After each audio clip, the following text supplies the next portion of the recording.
Good morning from England.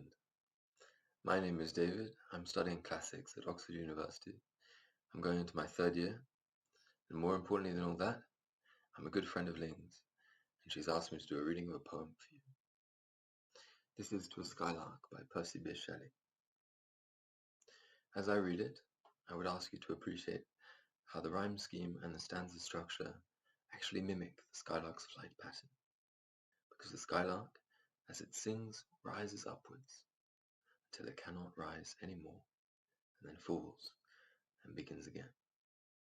Even so, the rhymes in the poem, in each stanza, build unto the last line, which is longer than the rest, and then fall silent, and begin again. Without further ado, I'll begin myself.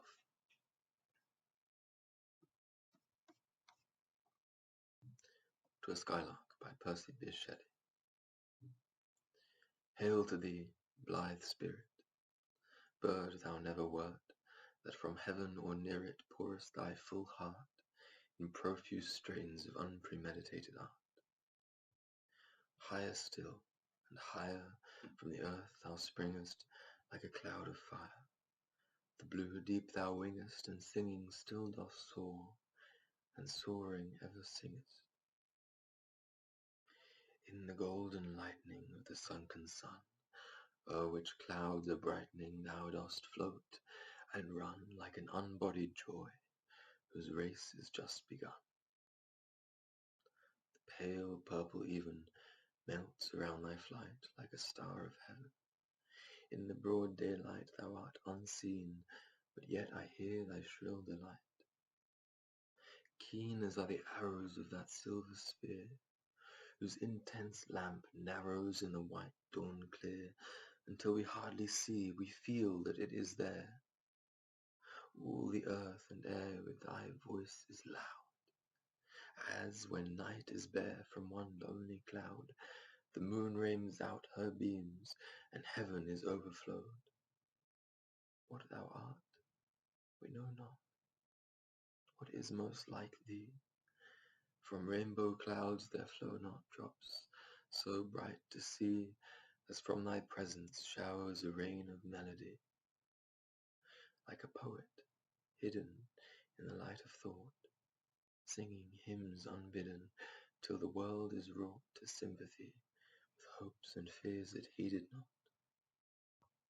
Like a high-born maiden in a palace tower, soothing her love-laden soul in secret hour, with music sweet as love, which overflows her bower.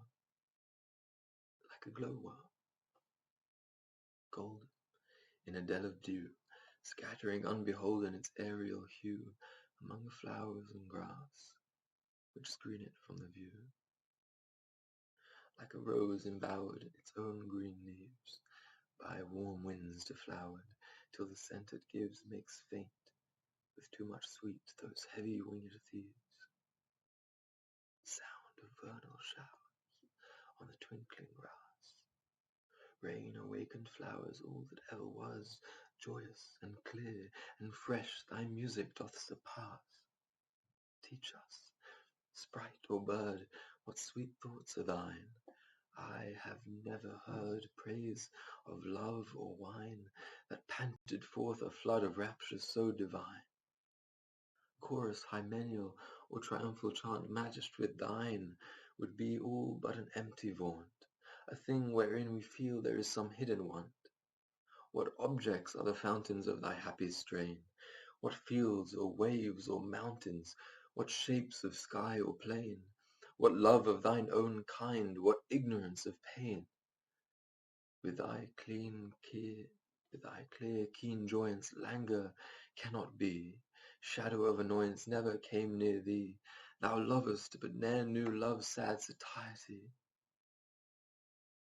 Waking or asleep, thou of death must deem things more true and deep than we mortals dream.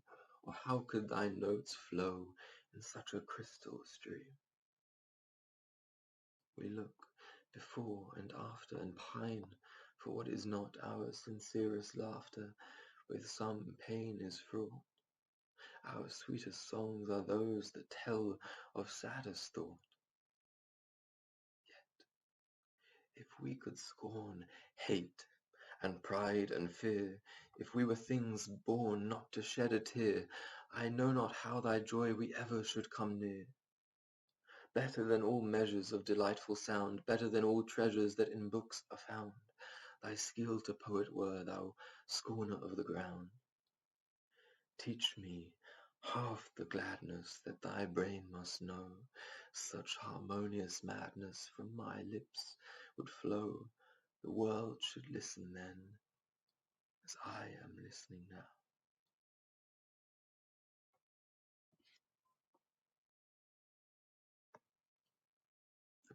Hope you've enjoyed the reading, and I hope you enjoy the rest of the class. I'm sure that you'll all come to appreciate Ling as much as I do. If you ever reach Oxford, please do reach out to me. I'll be happy to show you around myself. Have a fine day.